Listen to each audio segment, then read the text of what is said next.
Ayos. Ito nga palang Honda Click na to ay wala kaming mabilhan na brake shoe. Ayan, sagad na, wala na siyang preno. Ayan, nakita nyo rito sa ilalim.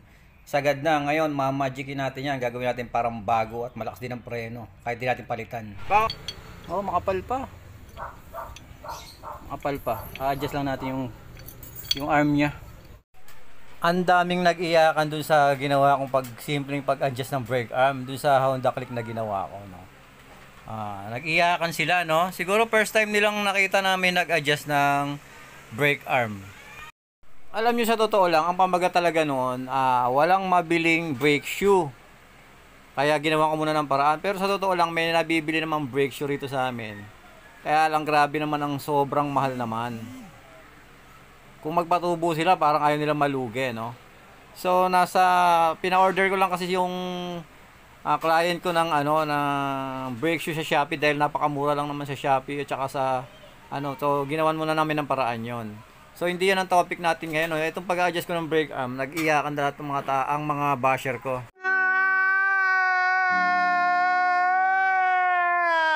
Hello! Ngayon nyo lang ba nalaman kung para saan yung mga ngipin na yan? Yang mga ngipin na yan ay ginawa ng mga matatalinong engineer para i-adjust natin yung ating preno kapag malalim na. Huwag kayong tanga. Huwag nyo sabihin sa akin kwadrado yung ganito nyo, yung brake arm nyo. So ibig sabihin nakapix na yon. Kapag nasagad na yung nyo, ay hindi nyo na pwedeng i-adjust. Halimbawa, yung brake shoe nyo bago. Halimbawa lang to, Ngayon, sa tagal ng gamit nyo, sumagad doon sa pinakasagad na at wala na siyang preno. Ang gusto nyo palang palalabasin, hindi natin i-adjust yan. Ang gusto nyo palabasin, palit agad brake shoe. Tama ba? Aba, hindi lahat ng tao, kagaya nyo, maraming pambili ng brake shoe, no? Yun namang iba, kailangan magtipid. So, kung kayo, ganun ang mindset nyo, ito para to sa mga nagtitipid. Malalaman nyo naman kapag ang brake shoe o ang brake arm ay hindi na pwedeng i-adjust. Yung sinasabi nyo tumatayo, talaga naman tumatayo yan. Pero depende sa sitwasyon. Gaya nito, i-adjust ko siya, no? Ngayon, malalaman natin yan kapag tumatayo or hindi na siya pwedeng i-adjust. Gaya nito, no, medyo malalim siya kung napansin nyo kanina, no. Ngayon, ibabalik natin sa standard. Ipapakita ko sa inyo kung delikado na ba siya i-adjust o hindi pa. Kapag in-adjust nyo yan ng sagad, iti-testing yung ganyan, yan. Ganyan ginagawa ko, no. Itataas baba nyo siya.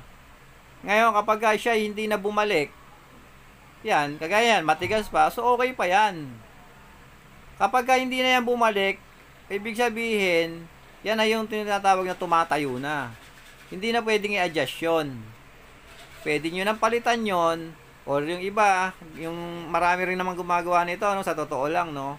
Yung iba, hindi pa pinapalitan yan, nilalagyan pa yan ng alambre hanggat may brake shoe pa. So, wag tayong masyadong ipokrito. Totoo yan, nangyayari yan, totoong buhay. Lalo na yung mga veterano na sa pagmumotor, hindi yung mga baguhan, Kasi yung mga veterano sa motor, alam na nila ang diskarte dyan. Lalo na yung mga tricycle driver. Pero yung mga masyadong nag-iinarte, yan yung mga bago lang nakahawak ng motor. Mga newbie lang sa pagmumotor. Wala pang alam sa experience. Kulang pa sa experience. Kaya hindi nila alam kung anong nangyayari sa paligid natin. Kaya kung makakita lang sila ng kakaiba sa paningin nila, yun na, magwawala na, magko-comment na. Etong preno ko, 2 years na itong nakakabit dito sa aking motor, Ngayon, ipapakita ko sa inyo kung gaano na to kanipis.